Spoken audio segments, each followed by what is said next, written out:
The Season 5, Episode 4 of The Chosen, what begins as a quiet moment quickly turns into a powerful confrontation with culture, fear, and the cost of following someone who refuses to play by the rules. And as his influence spreads, the stakes climb. What did they see in him that scared them so much? Jerusalem is watching. The city is different now. You can feel it. There's a tension in the air not just among the Romans or the religious elite, but in the streets, in the homes, even in the silence between conversations. Word is spreading, not just rumors or teachings, but presence.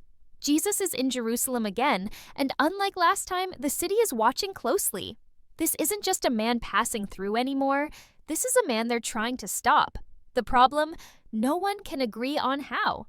Jesus walks through the temple courts, and it's as if the air changes. Some people whisper in reverence. Others clench their fists. He's not shouting or waving banners, yet somehow he's drawing more attention than the priests themselves. This is the heart of their world, and he's not just visiting, he's making claims, subtle and sharp. Not by force, but by truth. That's what makes him dangerous. And it's not only the religious leaders who are confused, even the disciples seem unsettled. Andrew keeps looking over his shoulder. James is quieter than usual. The threat isn't just theoretical anymore. They're in the capital, surrounded by power, and the line between boldness and recklessness is beginning to blur. But Jesus isn't retreating. He's stepping forward. The temple is more than sacred. It's political. It represents identity, security, legacy. So when Jesus questions the very system built to protect all of that, it doesn't feel like teaching. It feels like war, but not with swords or fire, with something older, deeper, a truth that demands change. And when a woman steps forward, her face hidden, her hands trembling, Jesus doesn't move away. He listens. She's not a Jew. She's not even local. She's a stranger, a Gentile, one of them. And yet he treats her like one of us. The moment hangs heavy in the air. Is this grace, or is it blasphemy? The Pharisees are watching too. Their eyes track his every move. They don't need him to make a mistake. They just need him to keep going. Because the more he loves the outsiders, the easier it becomes to cast him as one too. But Jesus doesn't play defense. He knows their thoughts, their strategies, their quiet alliances with Roman power. And yet, he still teaches, still heals, still calls the broken to follow. In doing so, he's not just changing lives, he's shaking a kingdom. And in the shadows of the temple, someone else is listening. Someone who once believed in the same law Jesus now seems to challenge. He's not a soldier or a priest, but a man caught in between loyalty and truth, between religion and redemption, between the old way and the one that's walking right past him. And all of this is just the beginning. The walls of the temple were meant to keep things in. Faith, tradition, reverence. But lately, they've started to feel like they're holding something out. Something new. In episode 4, the tension doesn't just build, it starts to break through. Jesus' message isn't softening, and neither are the hearts of those who fear him. The leaders gather in private rooms, whispering behind carved doors and stone corridors. They speak with calm voices but restless hands. They know they're losing something. Not just influence, but control over a story they thought they owned. And Jesus, he's rewriting it in plain sight. It's not the miracles that bother them anymore. It's not even the crowds. It's the authority. The way he speaks as if heaven agrees. The way he touches the sick without flinching. The way he invites women, Gentiles, tax collectors, all the wrong people, into moments meant for the holy. They see their systems bending, cracking under the weight of mercy. And while the crowd marvels, the council plots. But they can't move too fast. Not yet. Too many people are watching, and some are beginning to believe. Not just in what Jesus says, but in who he is. Among the disciples, the cracks are showing too. Not in their faith, but in their comfort. Thomas is starting to ask quieter questions. Simon watches Jesus like he's trying to understand something that hasn't been said out loud yet. They're no longer just fishermen and taxmen, they're witnesses. And witnesses eventually must choose a side. Every word Jesus speaks pushes them further out of the middle. They are following someone who doesn't play by the old rules, and now they're starting to feel the cost. There's a moment, brief but heavy, when a Roman officer approaches, not with a weapon, but with a request. He's heard things, seen things, and now he's desperate. His daughter is dying, and all his power means nothing. In this moment, he's not a soldier. He's a father. He's also a Gentile. And yet, without hesitation, Jesus listens. The man's humility silences the crowd. And when Jesus praises his faith, a Gentile's faith, something inside the watching crowd shifts. Some are amazed. Others are offended. And for the Sanhedrin, it's another reason to act. But Jesus isn't posturing. He's not looking for applause. He's revealing something. That this kingdom he keeps talking about, it's not exclusive. It's not built behind walls or wrapped in law. It's not inherited by bloodline or kept through ceremony. It's given, freely. And that's exactly what makes it feel so dangerous to the powerful. Because if a Roman officer or a Gentile woman or a Samaritan outcast can be part of it, then the old boundaries mean nothing. Back at the camp that evening, the disciples sit around the fire, quieter than usual. The stories they've seen unfold are too big for quick answers. Some look tired, others troubled. Matthew scribbles notes while Nathanael stares into the flames. Mary watches Jesus from a distance, her face unreadable. He's resting, but everyone knows he never really stops. Even his silence teaches. Even his stillness convicts. And tomorrow, he'll speak again. In public. Boldly. With parables that cut through politics, culture, and pride. But tonight, the city holds its breath.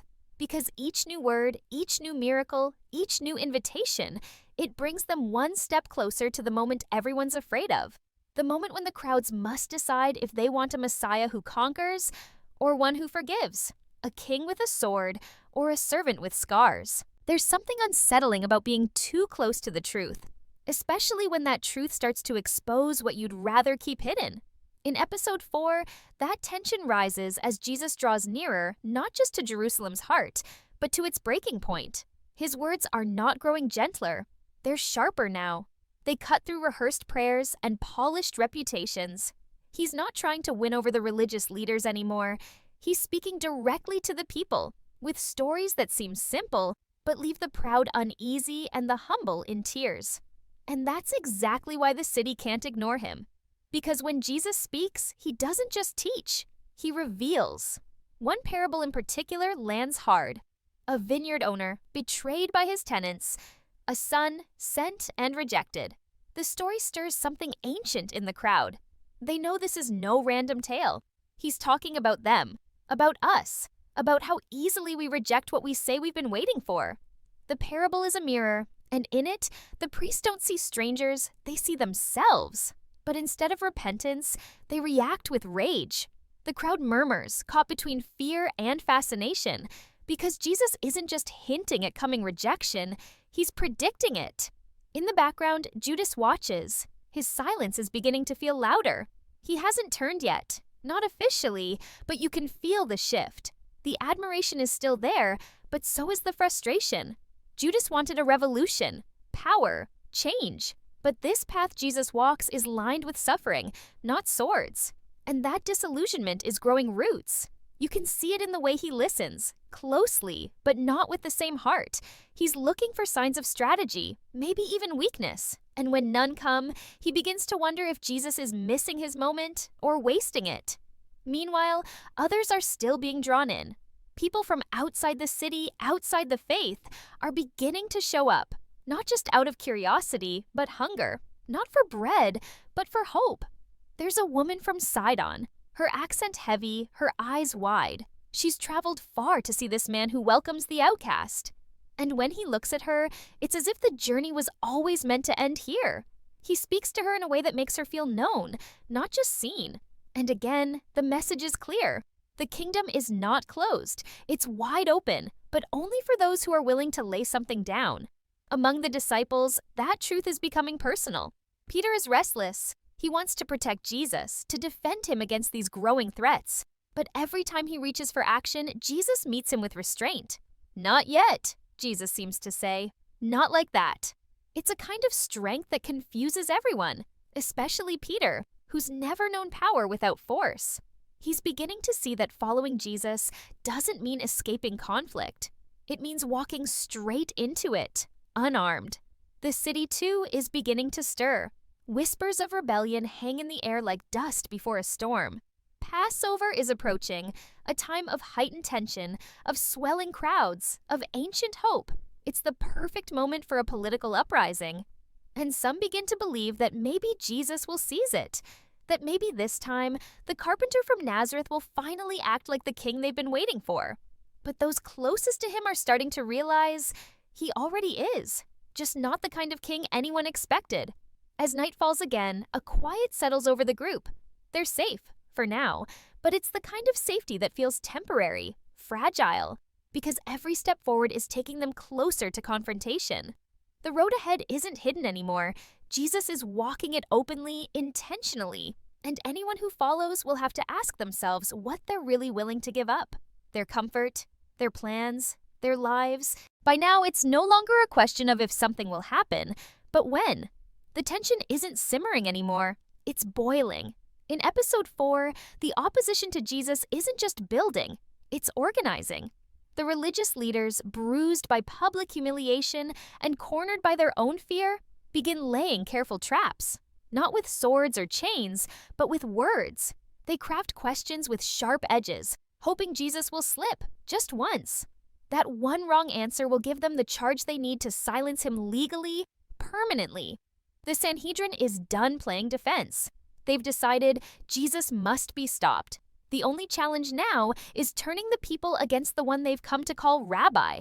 They start with politics, taxes, loyalty to Caesar. If Jesus says not to pay, he's a rebel, worthy of arrest.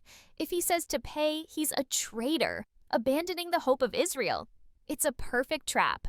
But Jesus, calm and clear, doesn't play their game. He doesn't dodge the question, he diffuses it. Give to Caesar what is Caesar's, he says, and to God what is God's. The crowd marvels. The Pharisees retreat, lips tight, plans foiled again. Every time they try to trap him, he turns their weapons into lessons. But with each victory, the danger increases, because pride hates being outwitted, especially in public. Meanwhile, the disciples are feeling the heat. They're not just following a teacher anymore, they're following a wanted man. Eyes follow them through the marketplace. Guards linger a little longer near their gatherings, and every whisper feels like it might be the beginning of betrayal. The cost is becoming real. For many, the question is no longer, is Jesus who he says he is? But how far am I willing to follow him if he is? Then comes the moment that shakes them all. A group of Sadducees, who don't even believe in resurrection, ask Jesus a convoluted question about marriage in the afterlife. It's a mockery disguised as a theological debate. But Jesus sees through it, and in his response, he does more than silence them. He reveals something breathtaking, that God is not the God of the dead, but of the living, that what they fear, death, loss, being forgotten, is not the end of the story. It's the beginning of another one. And in that moment, for those listening closely, something opens. A glimpse of a kingdom not just for the oppressed, but for the eternal. Still, not everyone is moved. Some are enraged, others confused. A few are quietly counting silver. But even among the disciples, the lines are starting to show. Not all doubt looks the same. For some, it's cautious silence. For others, it's frustration. Judas, once full of idealism, now carries the weight of unmet expectations. He believed Jesus would change everything, but not like this. And every act of humility, every refusal to seize power, adds weight to the growing conflict inside him. He's not out yet, but he's stepping closer to the edge. As the episode nears its end, Jesus returns to the temple one more time. His voice is strong, his gaze unflinching. He tells the truth, directly, unapologetically, about the hypocrisy of the teachers, about the heavy burdens they place on others, and the way they love being honored more than being holy. It's not a sermon. It's a warning. Not just to them, but to everyone listening. He's not here to win favor. He's here to expose what's broken and offer something better. But truth always demands a response. And while some are moved to repentance, others are moved to revenge. Crowds have power. They can lift someone up or turn on them in an instant. In episode 4, the crowd still follow Jesus, still hang on his every word, still marvel at his wisdom. But there's a shift happening, subtle and slow. Some people are beginning to wonder if the miracles are enough, if the teaching is worth the trouble, if following Jesus is safe anymore. The enthusiasm that once felt unstoppable now carries a shadow, hesitation. And Jesus sees it. He's never been fooled by numbers. He knows what's coming. That faith built on spectacle will tremble when the cost becomes personal. On the surface, things still look hopeful. People gather at every stop. The sick are still healed. The curious still listen. But underneath that, there's a reckoning taking shape. Some in the crowd aren't there to believe. They're there to test, to accuse, to report. Others are beginning to question what kind of Messiah Jesus really is, because he's not chasing power. He's not rallying armies. He's not using the people's pain as fuel for revolution. Instead, he's offering something quieter, deeper, a kingdom built not on dominance, but on surrender. And for many, that's a hard sell. The disciples feel it too. You can see it in the way they look at each other, in the way they study the faces in the crowd. Every miracle now comes with a ripple of uncertainty.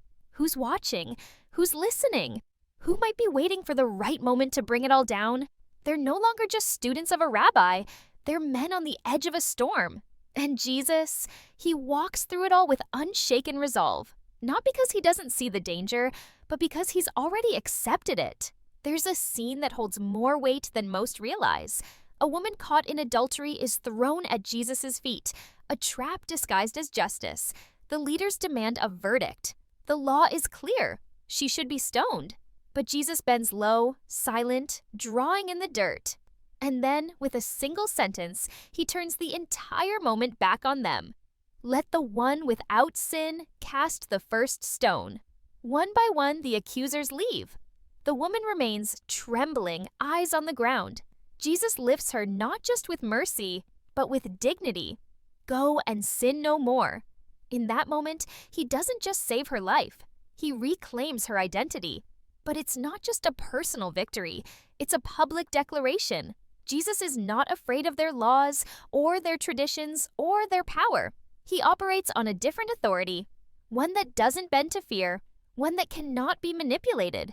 And that terrifies them. The religious leaders see their influence slipping. Their fear turns to fury. Mercy to them looks like rebellion. And rebellion must be crushed. So they begin to spread whispers. Questions about Jesus' background, his legitimacy, his followers. They sow doubt.